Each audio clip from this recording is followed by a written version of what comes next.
ভয়ের চোটে গিয়ে অমিত শাহ পা ধরে নিয়েছে, ভাইয়া हमको बचा लीजिए बचा लीजिए बचा लीजिए।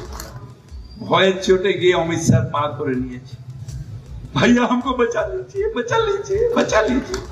ফিরহাদ হাকিমের ইসলাম মন্তব্য প্রসঙ্গে এমনিতেই রাজ্য রাজনীতির পারোত্তুঙ্গে, আর এই সবকিছুর মধ্যেই বিজেপির কেন্দ্রীয় নেতৃত্বকে আক্রমণ শানালেন ফিরহাদ। লাগাতার কেন্দ্রীয় এজেন্সি পাঠিয়ে তৃণমূল নেতাদের বিব্রত করার চেষ্টা চালাচ্ছেন অমিত শাহ, আর তাতেও লাভের লাভ কিছুই হচ্ছে না, কারণ কিছুই পাওয়া যাচ্ছে না, এমনটাই মন্তব্য করলেন তিনি। আর এখানেই শেষ নয়, তিনি বলেন 2-4 জন আছে নিজেকে বাঁচাতে অমিত শাহর পায়ে ধরেছে। নাম না করেই শুভেন্দু অধিকারীকে কটাক্ষ করলেন ফিরহাদ হাকিম। কি বলেছেন তিনি শুনবো।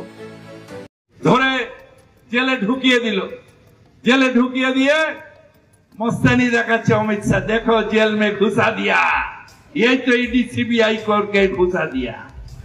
যখন ইচ্ছে হচ্ছে আমার 40 দিন আমার ভাইয়ের কাজ, সকালে সিবিআই ঢুকিয়ে দিল বাড়িতে, সারা দিন সিবিআই রেড হচ্ছে, রেড রেড রেড। সেই সিনেমা বেরিয়েছিল না, রেড রেড চলছে। কি পেলি লাবডঙ্গা, কি পেলি কি পেলি? কিচ্ছু পেলি না। তার কারণ তোমরা আমাদের সাহায্য করার চেষ্টা করছো। আমাদের মধ্যে আছে 2-4টে আছে, ওই একটা বিরোধী দলনেতা ভয়ের চোটে গিয়ে অমিত শাহ পা ধরে নিয়েছে, ভাইয়া हमको बचा लीजिए बचा लीजिए बचा लीजिए।